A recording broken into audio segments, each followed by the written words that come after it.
एक छोटा सा गांव था जहां लोग हर दिन हंसी खुशी और मौज मस्ती में जीते थे। लेकिन पिछले कुछ दिनों से गांव में एक अजीब सी बीमारी फैलने लगी थी। लोगों के शरीर अपने आप फूलने लगते थे। किसी को समझ नहीं आ रहा था कि आखिर यह सब कैसे हो रहा है। रात का वक्त था। राय स्टार अपने बेटे मोहन को डांटते हुए घर के अंदर ले जा रहा था। नालायक, आज के बाद घर से बाहर मत निकलना। कुछ समय बाद गांव में एक विशाल मच्छरों का झुंड दिखाई दिया। वह सीधे राय स्टार के घर की ओर उड़ता चला गया। उस वक्त मोहन छत पर खेल रहा था। अचानक एक बड़ा मच्छर उसके सामने आया और उसके हाथ पर बैठ गया। मोहन ने उसे भगाने की कोशिश की, लेकिन मच्छर ने उसे काट लिया। कुछ ही पल में उसका शरीर फूलना लगा। अगली सुबह राय स्टार चौंक गया। पापा, कल रात मुझे एक अजीब मच्छर ने काट लिया था। राय स्टार अब सब समझ चुका था। वही मच्छर गांव में फैल रही बीमारी की असली वजह। यह मच्छर है। कुछ देर बाद मोहन का शरीर एक डरावने ज़ॉम्बी थुंग थुंग में बदल गया। वह लड़खड़ाते हुए गांव की गलियों में घूमने लगा। उस वक्त छुटकी कपड़े फैला रही थी। तभी ज़ॉम्बी थुंग थुंग उसकी ओर बढ़ा और उस पर हमला कर भाग गया। कुछ ही देर में छुटकी का शरीर भी फूलने लगा और वह भी एक ज़ॉम्बी बन गई। धीरे धीरे पूरा गांव ज़ॉम्बियों से भर गया। चारों तरफ बस चीखें और डर का सन्नाटा था। अब गांव में केवल एक इंसान बचा था, राय स्टार। वह किसी तरह भागता हुआ पास के गांव पहुंचा। वहां उसने देखा कि डॉक्टर थुंग थुंग जोर जोर से रो रहे थे। अरे डॉक्टर, क्या हुआ रे ससुरा? काहे रो रहा है? कहीं तेरी गर्लफ्रेंड ने धोखा तो नहीं दे दिया? डॉक्टर थुंग थुंग ने आंसू पोंछते हुए कहा, अरे नहीं रे, हम अपने लैब में एक ऐसा एंटीडोट बना रहे थे जिससे किसी आदमी का हमशक्ल तैयार किया जा सके। तभी अचानक एक जोरदार धमाका हुआ और सारा वैक्सीन हमारे ऊपर गिर गया और मेरा हमशक्ल बनकर बाहर निकला, लेकिन वह ज़ॉम्बी था। राय स्टार बोला, इसका कोई उपाय है? मेरा बेटा मोहन भी ज़ॉम्बी बन चुका है। डॉक्टर ने कहा, हाँ रे ससुरा, अगर तू अपने बेटवा को हमारे पास ले आवे तो हम कुछ कर सकत हैं। राय स्टार बोला, गांव और अपने बेटे के लिए हम कुछ भी करने को तैयार हैं। इतना कहकर वह वापस गांव की ओर भागा। गलियों में ज़ॉम्बी घूम रहे थे। अचानक उसके सामने उसका बेटा मोहन आ गया। अब वो भी एक ज़ॉम्बी था। राय स्टार ने तुरंत तलवार निकाली और उसे बेहोश कर दिया। फिर उसे उठाकर डॉक्टर थुंग थुंग के पास ले आया। डॉक्टर ने कई घंटे तक रिसर्च की। आखिरकार उसने एक नई वैक्सीन तैयार की और मोहन पर इस्तेमाल किया। कुछ ही पलों में मोहन की आंखें खुली। वह फिर से इंसान बन चुका था। डॉक्टर ने कहा, अब देख, ये वही मच्छर है, लेकिन अब इसका असर उल्टा हो गया है। जिसको भी ये मच्छर काटेगा वो ज़ॉम्बी से फिर इंसान बन जाएगा। वह मच्छर उड़ता हुआ गांव की ओर गया और ज़ॉम्बियों को काटने लगा। धीरे धीरे सभी लोग दोबारा इंसान बन गए। गांव में फिर से रौनक लौट आई। एक दिन डॉक्टर के पीछे वही मच्छर पड़ गया और उसके हाथ पर तेजी से काट लिया। कुछ ही पलों में डॉक्टर ज़ॉम्बी थुंग थुंग में तब्दील हो गया। एक दिन जब राय स्टार रास्ते से जा रहा था, अचानक उसके सामने वही ज़ॉम्बी थुंग थुंग आ जाता है और एक जोरदार लठ मारता है। कुछ ही पलों में राय स्टार ज़ॉम्बी थुंग थुंग में तब्दील हो जाता है। दोनों ज़ॉम्बी गांव की ओर तेजी से बढ़ रहे थे। उस वक्त गांव के सभी लोग अपने अपने घरों में सो रहे थे। वे ज़ॉम्बी लोगों के घरों में घुसकर उन्हें बेरहमी से मार रहे थे। सबसे हैरानी की बात यह थी कि जो भी उनके हाथों मारा जाता है, कुछ ही पलों में वह भी ज़ॉम्बी थुंग थुंग बन गया। यह सिलसिला पूरी रात चलता रहा। किसी का सर अलग हो गया तो किसी का शरीर हवा में गायब हो गया। ज़ॉम्बी के हर वार में एक जोरदार धमाका होता और कुछ ही पलों में वह इंसान भी ज़ॉम्बी थुंग थुंग बन जाता। अगली सुबह गांव में चारों तरफ ज़ॉम्बी थुंग थुंग घूम रहे थे। जो भी इंसान उनके सामने आता वह भी ज़ॉम्बी बन जाता। बचे हुए लोग जल्दी जल्दी गांव छोड़कर भागने लगे। फिर एक दिन गांव में झाड़ू वाले बाबा आए, जिनके पास झाड़ू की रहस्यमयी शक्तियां थीं। बाबा ने अपने जादुई झाड़ू से कहा, जा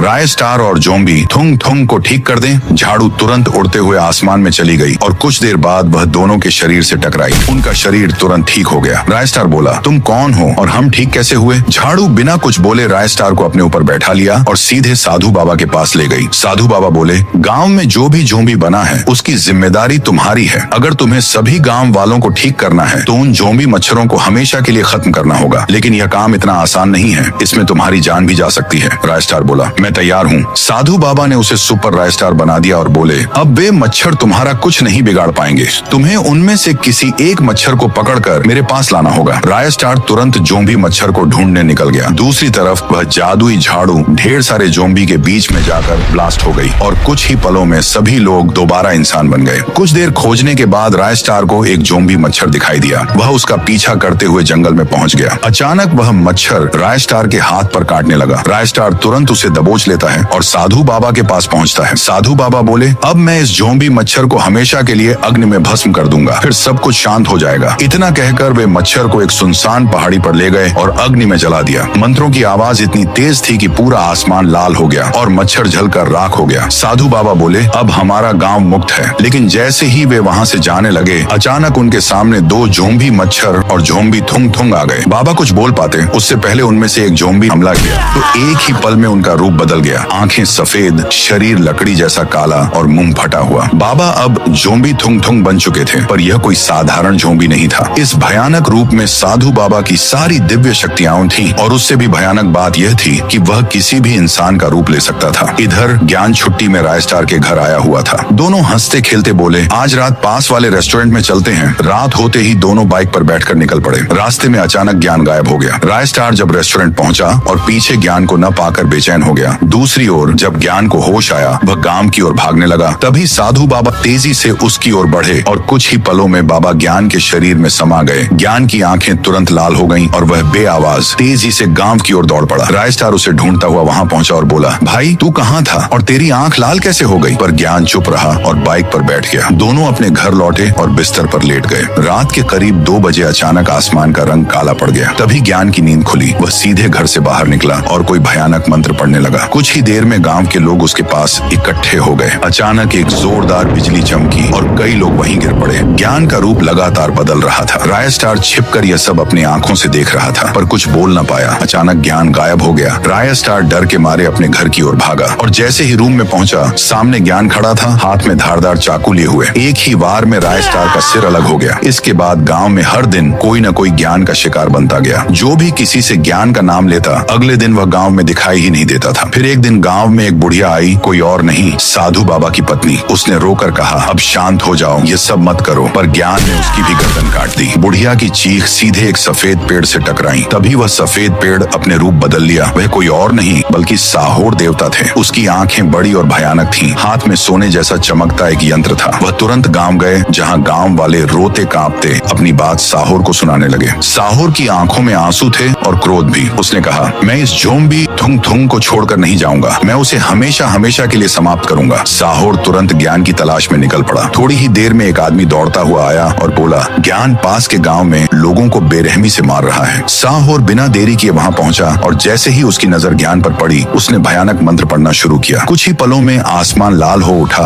और एक जादुई पिंजरा सीधे ज्ञान के ऊपर गिर गया। ज्ञान तुरंत के बेहोश हो गया और जोम्बी पिंजरे में कैद हो गया। साहोर उसे हेलीकॉप्टर पर टांग कर गांव से बहुत दूर ले गया। उस दिन के बाद गांव में सभी लोग खुशी से जीने लगे। गाइस, अगर तुम भी मेरी तरह रायस्टार के फैन हो तो लाइक सब्सक्राइब करो।